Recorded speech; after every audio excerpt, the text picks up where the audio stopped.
Tonight, leading with an unconventional style in a city that's far from conventional. That was Bud Clark. Known as the People's Mayor, he died today. His son confirming to KOIN News 6, Bud died at the age of 90. As his family takes time to grieve, KOIN 6 talking with friends and colleagues about the man Bud Clark was and the impact he had on our city. Elise Haas joins us live tonight. Elise. His charisma was unmatched, and his family and friends tell us that, yes, he did die today at 90 years old, but no doubt his life was full. Bud Clark is a Portland legend. Reverend Chuck Curry had the honor of working with Bud Clark on homeless issues when he became Portland's mayor in 1985. I, Bud Clark, do solemnly swear. do solemnly swear.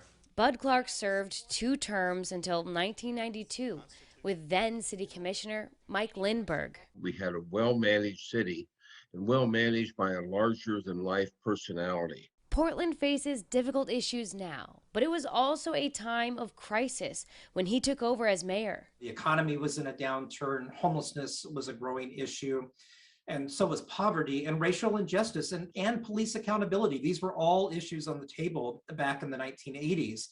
What Bud showed us is that there's a path forward. He brought a lot of joy and vitality and humor to the city at a time we needed it. Despite it all, his crowning achievement was the Oregon Convention Center, putting Portland on the map for tourism.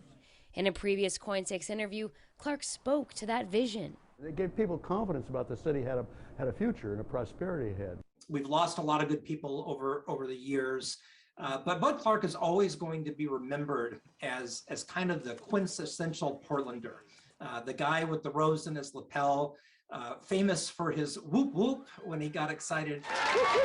Today, his legacy as the people's mayor is still with us. A homeless shelter in Northwest Portland is named for him. His family still owns the Goose Hollow Inn in Southwest Portland.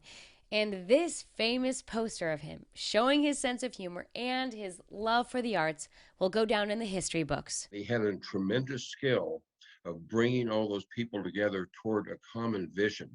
So when I look at Portland today and I kind of go back and reminisce about the way he did the job, we have a lot to learn from the way he did it. In recent years, Bud Clark was still out fundraising for the Sunshine Division.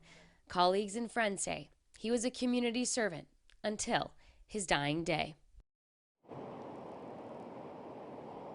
Portland Mayor Ted Wheeler had this to say on the passing of Clark. Mayor Bud Clark was an integral part of Portland history with a larger-than-life personality. He leaves behind a legacy of work addressing housing and poverty issues. I am grateful for his friendship and leadership. Live tonight in Southeast Portland, Elise Haas, KOIN 6 News.